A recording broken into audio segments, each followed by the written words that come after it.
Hello, everyone. Welcome back to another episode of the Up-Beet Dietitians podcast. Hello, guys. Welcome to a brand new series. We've got a 3-part series coming up to wrap up this season, which is crazy that we're even getting close to the end of a season. But we are. And as we are approaching summer, at least here on this hemisphere, we're going to do a little summer series for you guys, starting with this week, talking all about, bikini bodies, weight loss for summer, vacation, alcohol, sort of a smorgasbord. Oh my God. How do you say that word? Smorgasbord. I think it's Berg. I don't think it's Borg. Smorgasbord. I think you're right. Berg. I don't know. We're getting a lot of comments on YouTube about people not liking our tangents before we even get to the juicy stuff. This is an example probably of the problem. You have to tough it out to get the juicy stuff is there. Yeah. Anyway, speaking of YouTube, make sure you are subscribed to the tube so you can see us. Maybe it helps to see us fumble through these tangents. Yeah. And if you do like the tangents, you will love our bonus segment where you can subscribe for $2.99 a month. Support the podcast if you can. We get really unhinged over there and just talk about whatever. But again, as for today, we're getting into a new 3-part series, starting with the idea of should we pursue weight loss for the summer?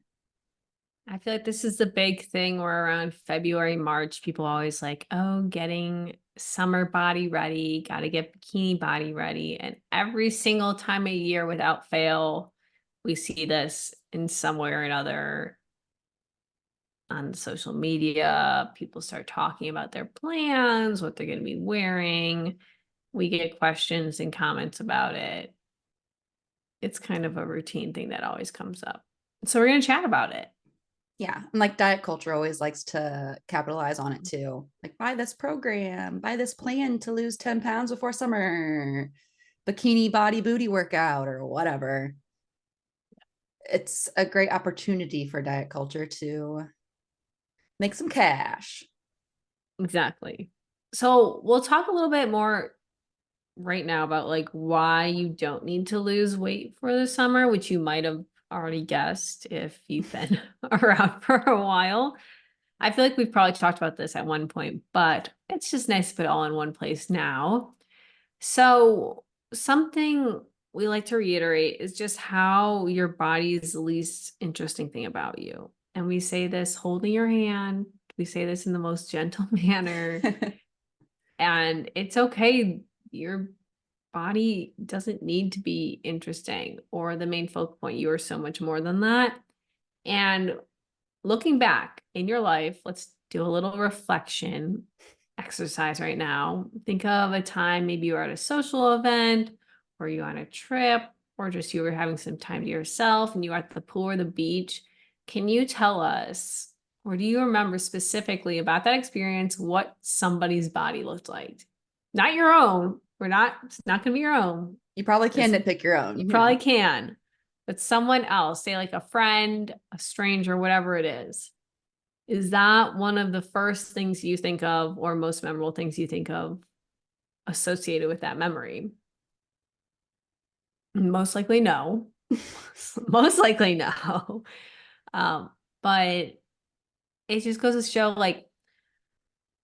people care. And I think this is something that we have learned a lot more as we've aged is people care so much more about themselves than others. Yes. And they remember so much about themselves and are so much harder on themselves than others. So you are your harshest critic looking back on those memories. People are probably just remembering, they might even be more critical of themselves and what they looked like. They weren't critical of you. So with that being said, why put energy into that? Why stress yourself out over that? I know that's a lot easier said than done because of the privileges that come with thin privilege in social environments and just this diet culture world we live in. But that's the first reason is why you don't need to lose weight. Yeah. Yeah.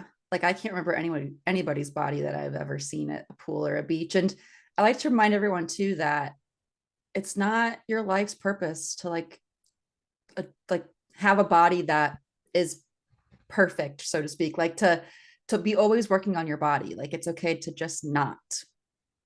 You can just Yeah. exist. I know the internet won't say that's true, but like your life purpose is not to be working on your body all the time. It's exhausting to be doing that. And it takes away from, like, speaking of summer, like all the memories and the experiences you could be having. And again, like Emily said, there is so much privilege to being able to, navigate finding a swimsuit in your size when you're in a smaller body, and thinking of like traveling by like plane. The seats are not very comfortable, especially for those who are in larger bodies. So definitely want to address that. But all that said, again, it's not your life's purpose. Your body is not your life's purpose. Like there is so much more to you than just your body, which honestly you don't even have all that much control over. Like you have some control over what your body looks like and how it presents itself, but in a lot of ways you also don't. So there's not a lot of benefit to getting all nitpicky on it. Point number two, crash dieting is not sustainable. Go reference one of our like 50 videos talking about bad diets. But especially these diets like Hannah mentioned, the ones on diet culture really takes advantage, like lose 10 pounds in 2 weeks before your vacation or whatever it is. Behaviors that you have to make the like sustainable in the long term are going to be small, realistic changes that you don't have to do extreme things to do. Like your body doesn't want to change. Your body doesn't like changing drastically. So when we put it through a lot of that stress, it's going to try to bounce back as soon as you even stop doing whatever you're doing. And also yo-yo dieting is just not good for your body as well. So we don't want that fluctuations. Those fluctuations in weight can be more harmful Yeah. overall. Staying at a higher weight over a long period of time is likely better for your health than those like ups and downs that you put your body through when you do all these crash diets. It is very stressful for your body to go through all of that. And it's always trying to resist it too. So your body's working so hard to do this thing, like by keeping you in homeostasis. You're working so hard to do the opposite and to change your body. And so it's just this constant battle where, what if we all work together? What if you and your body Right. became a team? Yeah. It just wants to keep you safe Exactly. and stable. Okay, our final reason, although there's probably thousands more of why you do not need to lose weight for the summer, we already kind of hinted at, but summer can be a time full of like memories and travel. Like Emily and I are talking about our plans for summer together, and we get so excited about that every year. And that is what matters the most, like so much more than how your body looks. Maybe we should talk too about like coping with images, like pictures being taken of yourself. Like that's a really big thing too. Mhm. People get nervous about seeing themselves in pictures, especially if you are hanging out with those who look differently than you. I think this also ties into this one because the picture is meant to be for the memories, not like a snapshot of what your body looks like. Because again, your body is not like your job. So it's okay if it doesn't look, it doesn't get the stamp of approval by you or whoever else. The pictures are meant to be a memory that you can look back on and remember like how it felt to be in that moment, how that food tasted, or whatever it might be. Yeah. That's a really good point to bring up because like people who maybe you don't see them as often, like we only see each other like twice a year. And taking pictures is to preserve that memory and to kind of Exactly. look back on it. Like in 50 years from now, you're going to look back, hopefully, and be gentle yourself. Be like, oh my gosh, look at this super fun thing we did. Look at this really cool food we ate. Look at this really awesome place we went to. And not nitpicking, like, wow, I wish I looked like that. Or wow, look how bad I looked. Like, be gentle with yourself, be kind to yourself. Life is so much more than how your body looks, despite what everyone wants to tell you. They are wrong. Yeah, exactly. Moving on to our next piece, because we like to do, if we are going to say don't do this, give some alternatives what you can do. So rather than trying to pursue weight loss this summer, what you could put your focus in, I think first of all, it's important to acknowledge like these feelings that you're having. There is no need to like sweep it under the rug and like pretend that you don't feel this way about your body and having bad body image days, because that's totally normal, by the way, to have bad body image. No matter what your body looks like, you're going to have bad body image days, which is a flaw of body positivity. If you ask me, it's like, you're always going to love your body no matter what. Just not the case. But it's totally normal to have those bad body image days. And it's also normal to have those desires to lose weight because, again, diet culture exists and it's persistent and everywhere. And so, of course, you're going to have those thoughts this time of year when we're being, again, bombarded constantly with the idea that we should be doing that. Yeah. I think because it's inevitable. Like you're not going to feel 100% every single day of the summer. And I think it's also important to like acknowledge those feelings, recognize they're there, but then not allow that to dictate your day or what you choose to do. And this can be like maybe you don't want to wear something a little bit more slim fitting, and that's okay. Like wear something that's a little makes you feel okay and comfortable, but don't not eat, don't restrict yourself or like rob yourself of social experiences. Like if you don't no longer want to go out and see people because you're not feeling good about your body, you could still have fun. Just make yourself comfortable. Wear some comfy clothes.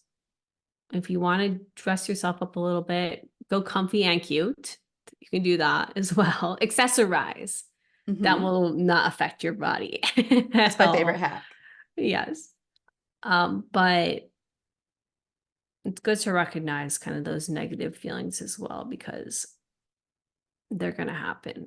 But it's kind of how you handle them is what's important. Exactly. Yeah, I think a big part of this too, these kind of go hand in hand, but maybe unpacking, like if you are having all these thoughts about your body size, unpacking why you feel that way about it, because you were likely taught in some way or another that your body is a problem at its size. And I think a big thing to help with that could be diversifying your feed. We discuss social media a lot on here and like doing that social media detox and following those who, look like you and those who look differently than you. I think when it comes to body size, following those who have a similar body size to you, and maybe even people who have like a similar fashion sense to you too, that have the same body size, you can kind of see like if you are plus size, oh, she looks really cute wearing that plus size outfit. Like you totally can wear cute clothes in a plus size body, which again, I want to acknowledge that the plus size fashion industry has a lot of work to do. We'll discuss that Yes. more next actually. But as able, wear clothes that you like. And like Emily mentioned too, like you can find ways to accessorize and still be comfortable. But I think a big part of it is seeing more people, expanding your consciousness that look maybe more like you in terms of your body size, just to kind of normalize it because it is normal.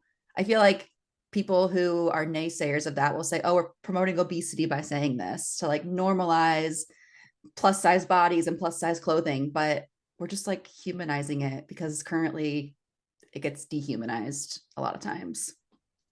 And if you go outdoors, not everyone looks like those like picturesque, thin Victoria's Secret model people that social media tends to push much more in their algorithm. Or is it, I actually had this like reflection a year or two ago when like TikTok was getting torn apart for pushing more like white creators. And it was like, is the social media pushing this, or is this just people's like internalized like racism and bias pushing it? I'm like, Yeah, oh, that's an interesting thought. Maybe a little bit of both, probably. probably a little bit of both. Yeah. But if you go outside, there's so many different people of different sizes, and they all look different. There are different races, different like sexual orientations. That's not something you see as much of, but like people don't all look one way. So it's important to have that in your social media feed because we spend so much time on social media now, which is so annoying. I hate And it. it's not fun, but it really is very healing to diversify your feed. So then you also know what other people are doing in their lives, and you don't just have this one specific image of this is what I should look like, and this is what everyone should look like, should be.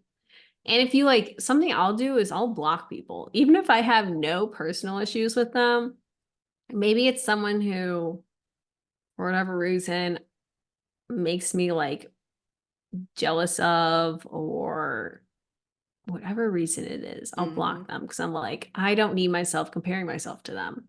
Even if they're a great person, I'm like, protect Yeah. your peace.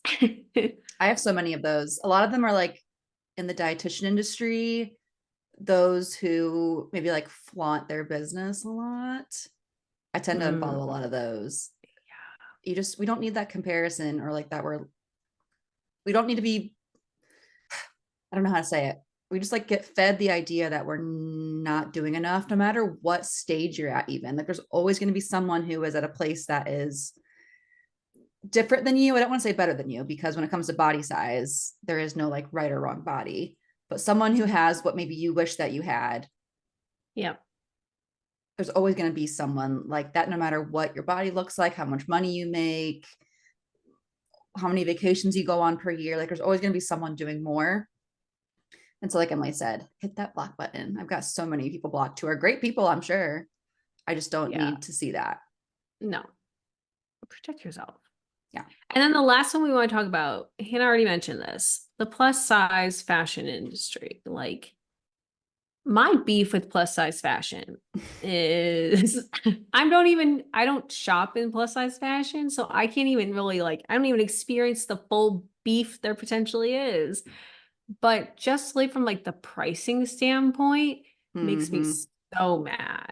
Like when we And had our merch. yes, we tried to way back in the day, guys, if you've been around for a while, we used to have a consistent little clothing line, and then we had just tackled too much at once. We hope to bring it back, but Yeah. we want to get one thing solidified at least.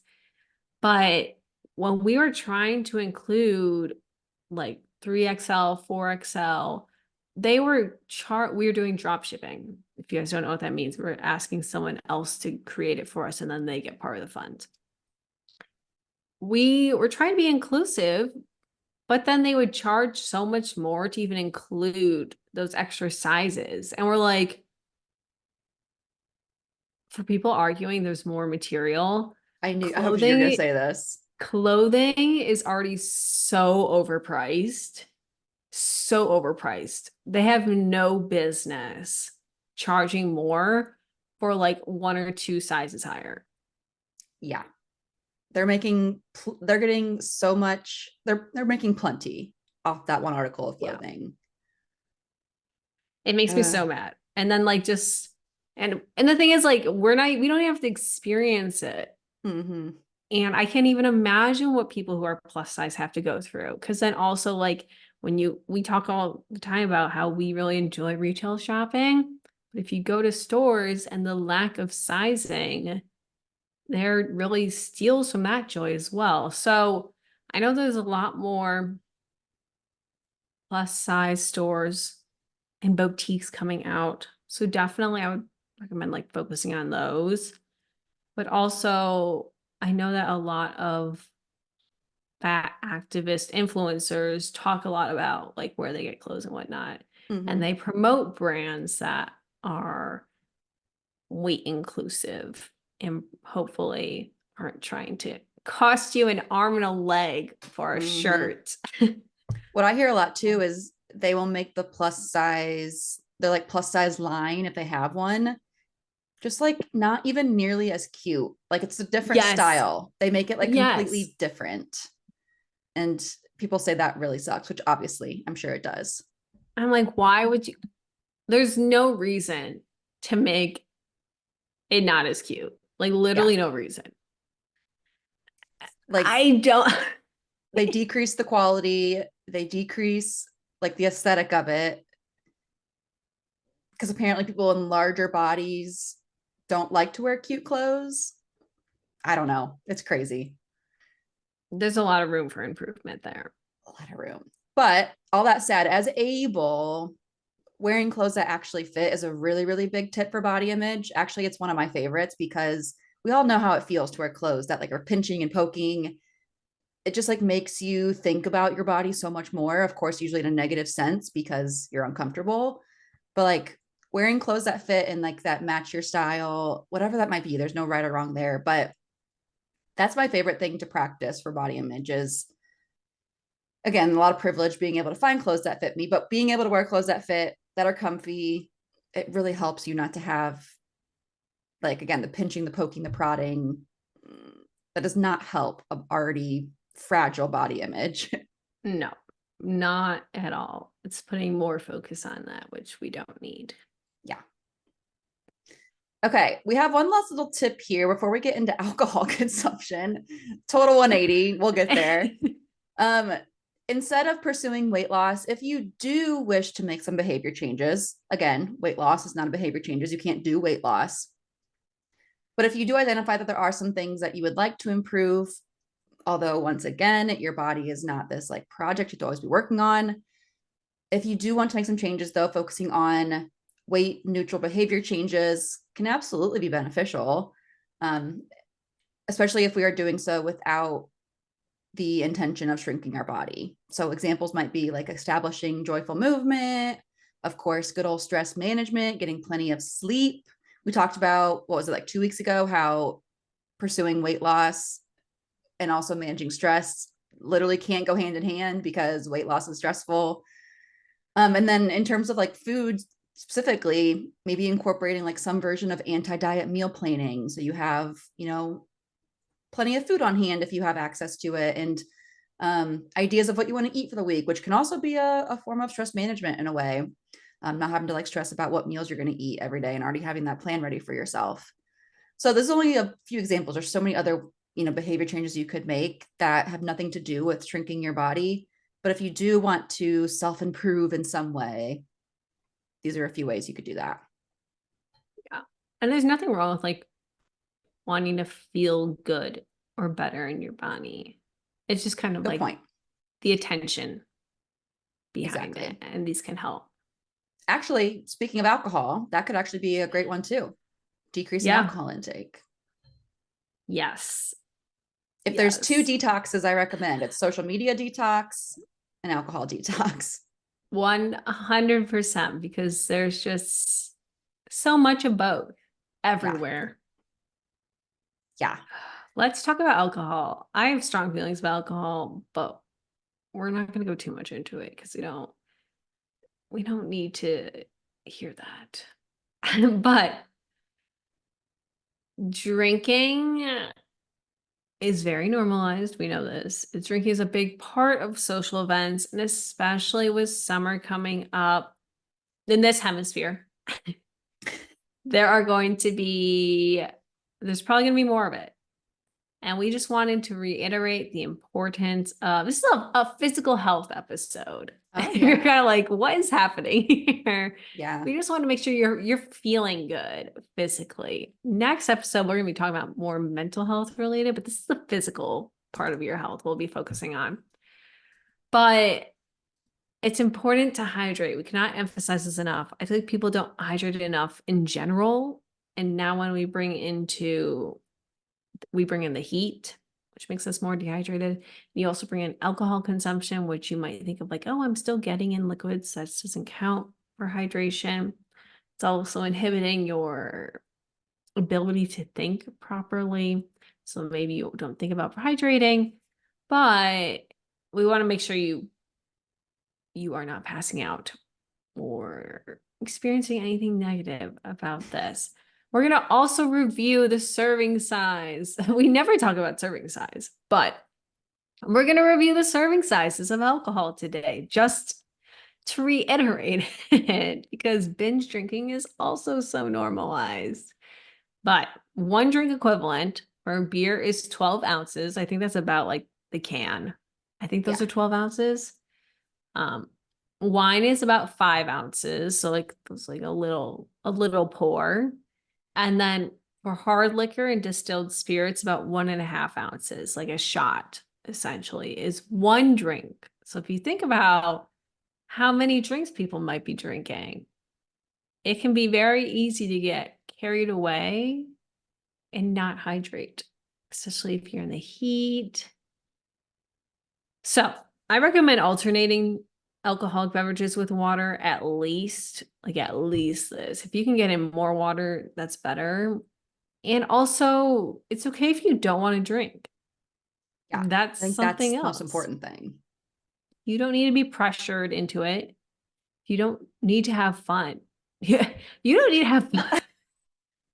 You don't need a drink to have fun. Um, Actually, for our bonus segment today, we're gonna be talking about our favorite mocktails. So be sure to head on over there for some ideas. But like, you don't need to drink, period, Yeah. at all. I have almost no interest these days in drinking. Like I had like a fun little old fashioned the other day at a wedding I went to, and it was great. It was fine. I like mostly wanted to try it because it was new and it had like a different flavor than I was used to. It wasn't even about the alcohol for me. I kind of like felt icky after having even just one. Like Mhm. it's kind of freeing to remember this, that like you don't have to drink. Like you're not any lesser or like less fun if you're not Not at drinking. all. No. And if anyone shames you for that, unfriend them immediately. Yeah. Yeah. Also, it's cheaper if you don't drink. It's so much cheaper, especially where you live.